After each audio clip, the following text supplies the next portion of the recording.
The village of Pouce was incorporated in 1932, 75 years ago. However, Pouce history goes back much farther, to 1898, when a French-Canadian, Hector Tremblay, and his partner, Joe Bizet, arrived en route to the gold diggings in the Yukon. They were impressed with the country and decided to stay. Hector settled on a flat where the Dawson Creek runs into the Pouce River. Here he built a cabin and set up a trading post, bought furs from the local Indians, and sold supplies he hauled in from Edmonton. 10 years later, in 1908, he was able to move his wife Melina and their 4 sons, Israel, Hector, Bob, and Rudolph, up from Kamloops. Their first daughter, Lydia, was born a year later, the first white child in the area. A 5th son, Dawson, died in infancy, and their youngest daughter, Leela, was born in 1912. 4 years later, Hector died. Later, Melina married Paul Gauthier. Joe Bizet settled where the Pouce Park is today, beside the creek that bears his name. In 1916, Emile Lalodge and his wife, Jeannie, settled in the area with their 2 boys, Emile and Johnny. Soon they had 3 more children, Yves, Georgette, and Mark, all born in Pouce.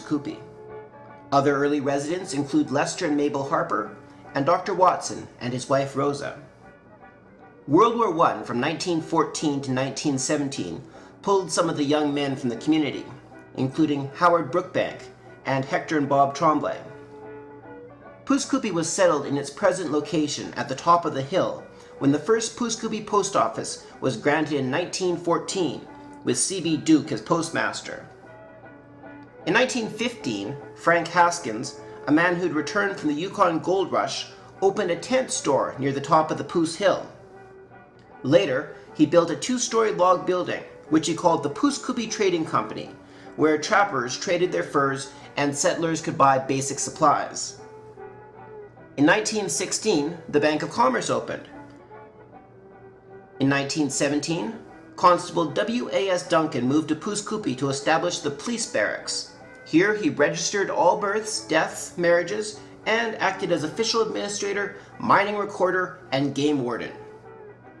In 1918, oil exploration in the Pouce area began, and the first gas well went into production. The present office building of the Hillcrest Motel was built in 1920 by Fred Hasler for Mr. and Mrs. Elmont Hasler. In the early 1920s, it became the RCMP barracks, with jail cells in the basement. In 1928, the Bone family purchased the building for their family home and built the Hillcrest Motel on the property in the 1950s.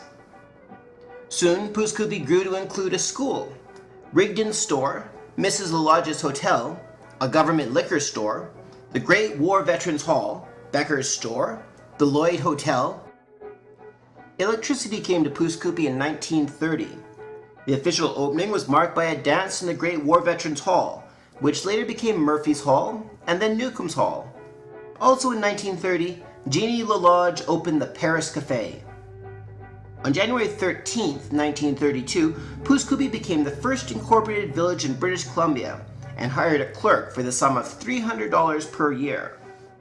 Soon a drugstore, meat market, garage, and Baxter's Livery Barn also served the community. Here are some of the other significant events that took place in Pouce in the 1930s. On May 27, 1930, 2 carloads of dairy cows for patrons of the Pouce Cooperative Creamery arrived in Hythe and were driven to Pouce to be distributed to various parts of the district.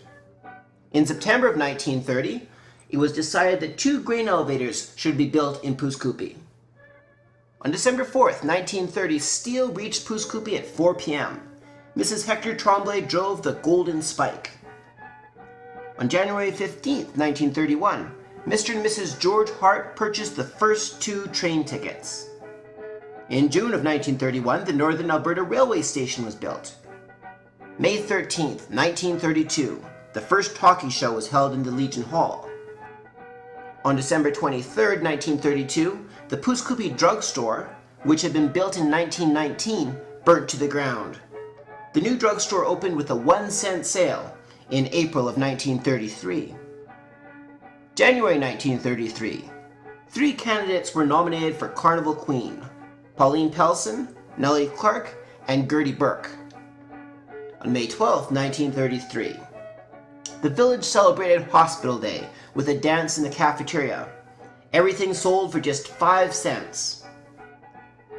June 5, 1936, the oil fields started to be developed near the BC boundary. October 14, 1936, Dr. Watson succumbed to a heart attack, age 53. He lived in Pouce Coupe for 17 years. October 27, 1936, Dr. E.G. Hollies, MD, arrived from Alberta with his wife Annie, a registered nurse. July 21, 1938, the Pouce Coupe Chamber of Commerce secured a park area on the banks of the Pouce Coupe River. April 1939, the Fair Board at Dawson Creek organized with Spencer Tuck of Pouce Coupe as president. August 17, 1939, Lord and Lady Tweedsmuir visited the Peace River Block. They enjoyed dinner at the Hart Hotel. November 16, 1939, Mrs. Melina Gauthier, formerly Mrs. Hector Tremblay Sr., died. She had been here since 1908.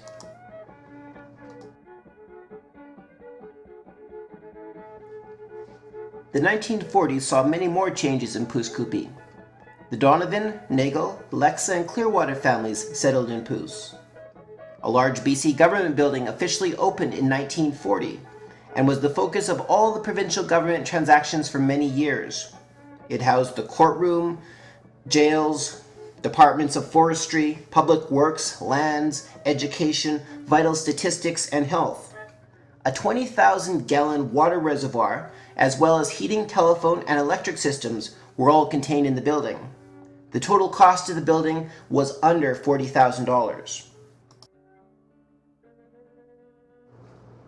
World War II cast its shadow over the decade. Many Pouce Coupe men served and sacrificed overseas. One such man was Marc Lalage, a pilot with the RCAF. On June 11, 1943, Marc was shot down over Dusseldorf, Germany. He spent the remainder of the war in POW camps, including Stalingrad III in Poland, which is the setting of the Steve McQueen film The Great Escape. It wasn't until a family vacation in England, on September 17, 1982, that Marc Lalage returned to the RAF Flight Training School in Yorkshire to sign in to his base camp after his last flight. The building of the Alaska Highway brought thousands of U.S. servicemen to the area. Their thirst for Pouce juice made the liquor store in Pouce Coupe a busy place with frequent long lineups. The liquor store was operated until 1945 by Joe Bone, who had come from Trois-Rivières, Quebec, prior to the war. In 1960, Joe's wife Dorothy and son John used the liquor store as the location for Hillcrest General, a business that John and then his son Everett operated until 2006. On February 13, 1943, a huge explosion rocked downtown Dawson Creek. The culprit? Improperly stored exploding caps, which were used during the construction of the Alaska Highway. The explosion was so powerful that it broke windows and dishes in Pouce Coupe. On October 4, 1947, the East Pine Bridge opened. The Orange Coach Line's bus, owned and operated by John Keane of Pouce Coupe, was the first public vehicle over the bridge. In 1948, the first Pouce Coupe hospital barbecue took place. On March 24, 1949, M.S. Morrell retired from the post of government agent after 20 years of service. On July 1, 1952, the Hart Highway officially opened, giving an outlet through the mountains to the coast. On September 25, 1952, James Jimmy H. Clark retired from his position as Pouce Coupe postmaster after 30 years of service. On November 24, 1954, Pouce Coupe was connected to natural gas for heating, becoming the smallest BC village with all the services. In 1955, Adolf Eichert and his wife, May, and mother, Amanda, opened the Pouce Coupe Variety and Confectionery in a building purchased from Mr. and Mrs. Stuart Welsh, who had also operated a store in the building, as well as a beaver lumber yard. In the 1950s, the Deas and Hay families settled in Pouce Coupe. On June 12, 1957, the Pouce Coupe telephone subscribers were first to get the new dial system. Dawson Creek followed in September. On February 1, 1958, Mrs. James Finn, pioneer over the Edson Trail in 1913, passed away. On May 14, 1960, the last of the old steam engines passed through Pouce Coupe on its run back to Edmonton with the last mail. After that, mail was trucked in. Also in the 1960s, the Dudley and Milliken families settled in Pouce. On May 28, 1965, Pouce Coupe mourned one of its earliest businessmen, Scotty Wong Chong. He came in 1926 as chef for the Hart Hotel. Later, he opened a laundry and dry cleaning business, which he operated for many years. In 1965, Herb and Myrna Nodes, with a used D7 crawler and one employee, started Nodes Construction, which is still in operation in Pouce Coupe today. Nodes now employs a large fleet of equipment and manpower, but has maintained a neighborly relationship in the community. In 1967, Pouce Coupe's Adolf Eichert captured national attention when he built a canoe and made a trip across Canada, retracing the route of the voyageurs for their centennial project. Local young men, including Bill Frost and Jim Burby, were part of the crew that paddled all the way across Canada. Also in the 1960s, the Creamette, Pouce Coupe's premier ice cream stand, opened for business. In the 1970s, a new provincial building was built in Dawson Creek, leaving the one in Pouce Coupe vacant. In 1971, Dr. Hollis retired at the age of 72. In 1973, Dare Song received the Citizen of the Year award in Pouce Coupe.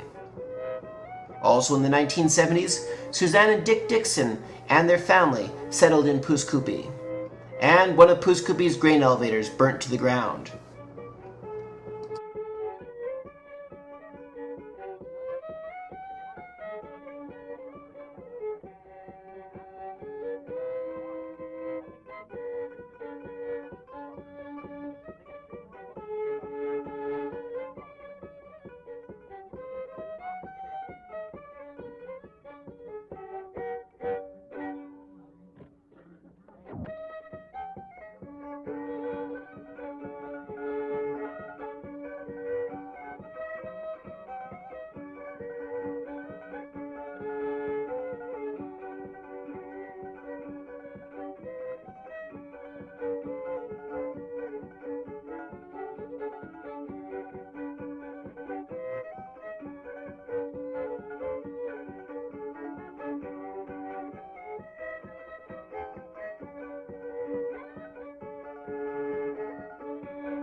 The 1980s brought additional changes to Pouce Coupe.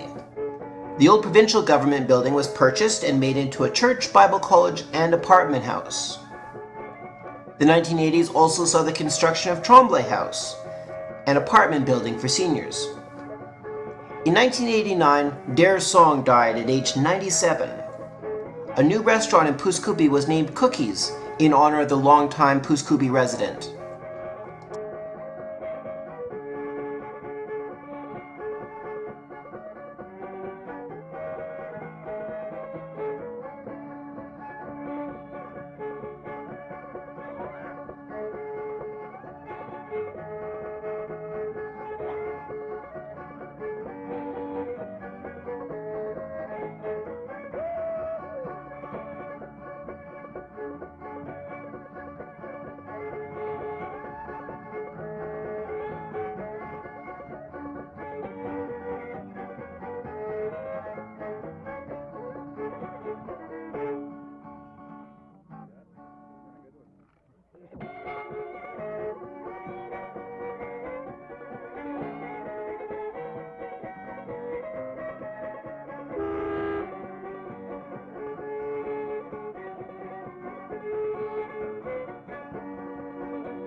Christchurch Anglican opened in 1932. It was built by Martin Goodrich and furnished by Elf Aspel. A memorial stained glass window is dedicated to Spencer Tuck. His wife, Esme, did the ecclesiastical embroidery. Pouce Coupe's United Church was opened in 1930 and was in use as a church until it was donated to the Branch 105 Senior Citizen Society in 1978 for a seniors hall. It is still in active use today. St. Emile's Roman Catholic Church opened by the Pouce Coupe River in 1915 and closed in 1939. It was replaced in the 1940s by Our Lady of Perpetual Help Roman Catholic Church, located in the village, and closed in the 1970s.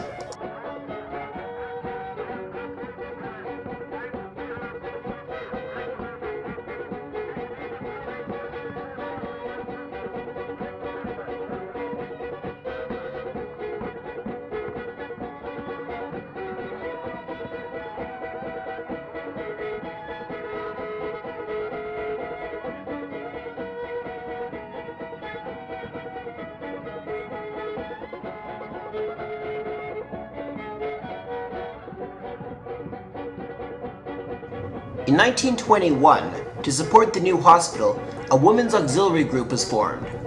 To raise money for supplies and equipment, the group produced plays, held teas, raffles, bridge parties, and dances, as well as catering for local events.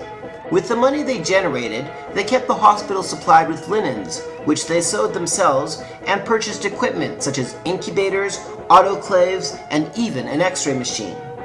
From 1951 on, the WA took charge of the food booth at the July 1st barbecue, which is a substantial source of income. The original Red Cross hospital was eventually replaced with a newer community hospital, which later became a nursing home.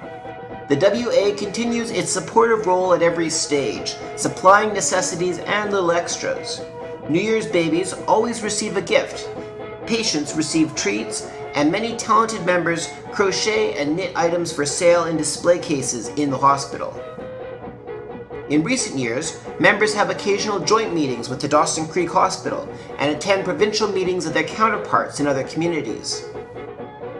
Pouce Coupe was well served for many years by two dedicated doctors, Dr. Watson, who came in 1919 and stayed until his death in 1936, and Dr. Hollies, who came in 1936 and served the community faithfully until 1971, when he is 72 years old. They worked under difficult circumstances with no access to specialists or specialized equipment. When they first came, Annie Hollies often accompanied her husband on sick calls.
In 1933, a women's institute was formed in Pouce and always took an active part in the village, as well as doing much good work for the Red Cross, the blind, special women's institute projects, and the Pouce Hospital.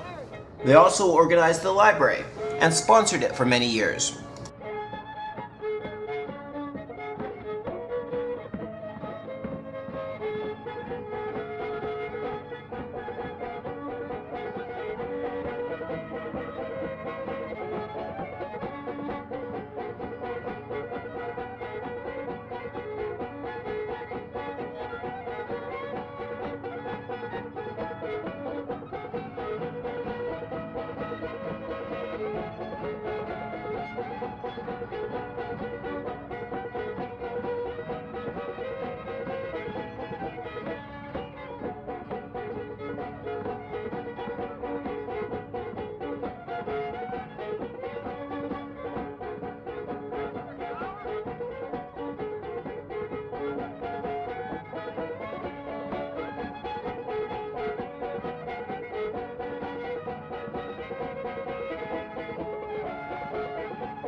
The people of the South Peace have been gathering in Pouce Coupe to celebrate July 1st for many years. No one seems to know exactly when the Pouce Coupe Hospital barbecue began. We do know that for the first few years, the beef was cooked on a spit over a fire. However, this meant that a lot of the beef ended up being very badly burnt. Now, the beef is cooked in the form of roasts, lowered into a deep pit which has been heated with hot coals and covered with sand to hold the heat. The barbecue began as a fundraiser for the Pouce Coupe Hospital, and it continues on as a fundraiser for the care home. One of the first organizers of the barbecue was Ellen Clark, who got involved in 1938 when he was chairman of the hospital board, a position he held for many years. The annual barbecue involves games and entertainment. It begins with a pancake breakfast followed by a parade. The streets of Pouce Coupe are lined with people from all over the area who come out to see the decorated bikes, the horses, the wagons, and the many floats representing businesses and organizations from the whole Peace River area. There's also a marching band, and RCMP officers riding horses and wearing their red serge, which is very reminiscent of the pioneer days in Pouce Coupe. In past years, cattle and horse shows were held in the afternoon. Many local 4-H clubs brought their dairy and beef projects to be judged, with prize money and trophies up for grabs. Today we still have bingo games, horseshoe tournaments, children's games, and music, making Pouce Coupe a very popular place to celebrate Canada's birthday.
Although there is only one 4-H club in Pouce Coupe, there are 4 projects: Holstein, Ayrshire, Beef, and Tractor.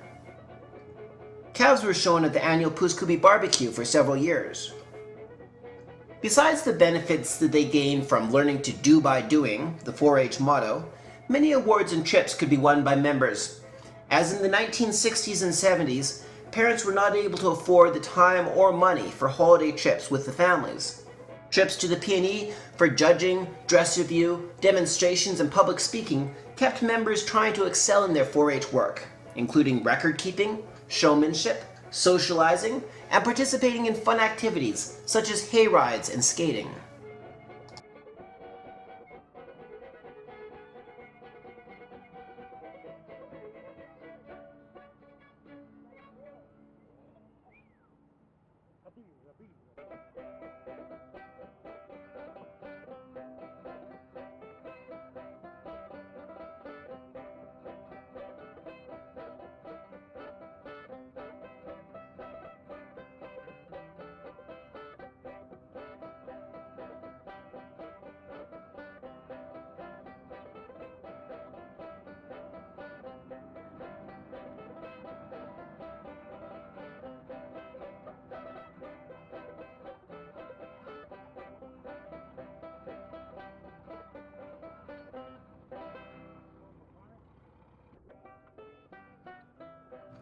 Lord Baden-Powell started the Boy Scout movement over 100 years ago. It caught on worldwide and teaches boys many life skills, such as wilderness camping in all kinds of weather. Boys learn to build shelters and campfires and how to cook in the outdoors. Scouts also do community projects and learn tolerance of others. The following are many photos of Scouts and their leaders on many happy occasions.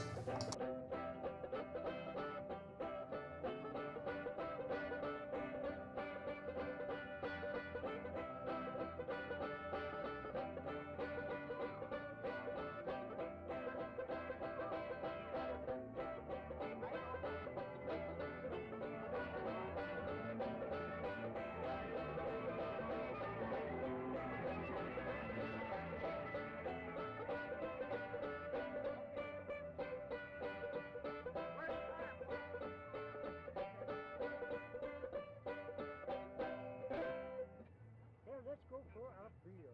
A beer.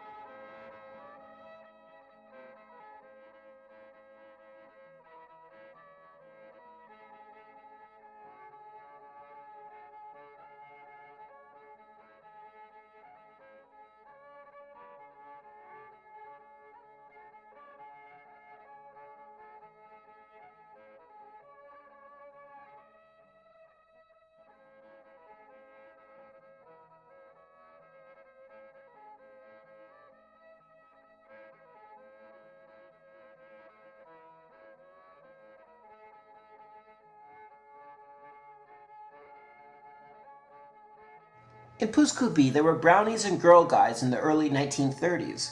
A school teacher, Miss Bertrand, was a brownie leader. Some of the women who remember being brownies are Yvonne Barber and Elva Stacy, who both still reside in Pouce Coupe today.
On May 27, 1981, Esther Edwards read her poem To the Guides at an all-round chord ceremony for a very pleased Marie Hunter.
Pouce Coupe has experienced a great deal since the time of Joe Bizet and Hector Tremblay, but has never lost its spirit of warmth and friendship. Happy 75th birthday, Pouce Coupe.